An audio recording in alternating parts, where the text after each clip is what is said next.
Pierre que lorsque le coq pardon, va chanter, tu vas me renier. Quand le coq chanta, Pierre se rappela ce que le Seigneur lui avait dit. Et il est rentré dans la repentance. Judas ici, il était déjà trop avancé dans ce qu'il avait. Lorsqu'il retourna l'argent,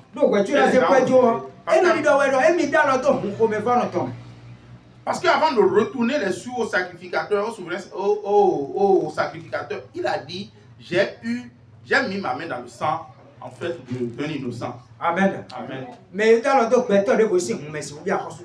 Celui qui a sa main dans le sang d'un innocent, d'un autrui, pas même un innocent d'autrui, ne peut pas entrer dans le royaume de Dieu.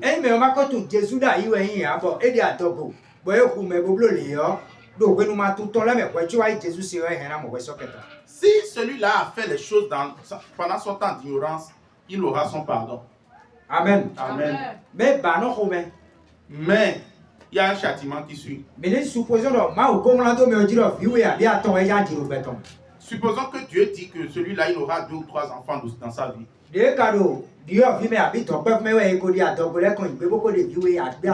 Mais pendant sa jeunesse, celui-là a eu des grossesses et a déjà avorté tous les 3.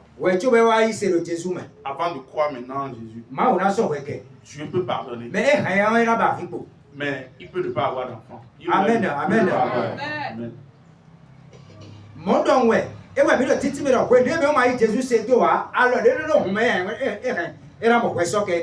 Nous pouvons dire ici que lorsque quelqu'un ne croit pas encore en Jésus-Christ, tout péché qu'il aura commis lui sera pardonné. Mais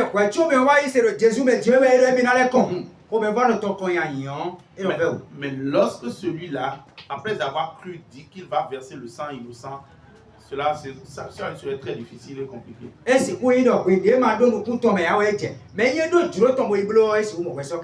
Peut-être c'est sans s'en rendre compte que le truc s'est passé, mais c'est que le truc s'est passé, Dieu peut pardonner, mais quand la personne volontairement va commettre cet acte, vraiment, il n'y aura pas de pardon. Amen. Amen. Judas voit ici qu'il a sa main dans le sang d'un innocent. Lorsqu'il envoie l'argent, les gens ont refusé l'argent. C'est pourquoi nous pouvons dire aujourd'hui que beaucoup de gens se sont vendus à Satan et maintenant regrettent. Beaucoup aujourd'hui aiment l'argent tellement qu'ils se sont retrouvés dans beaucoup de tourments.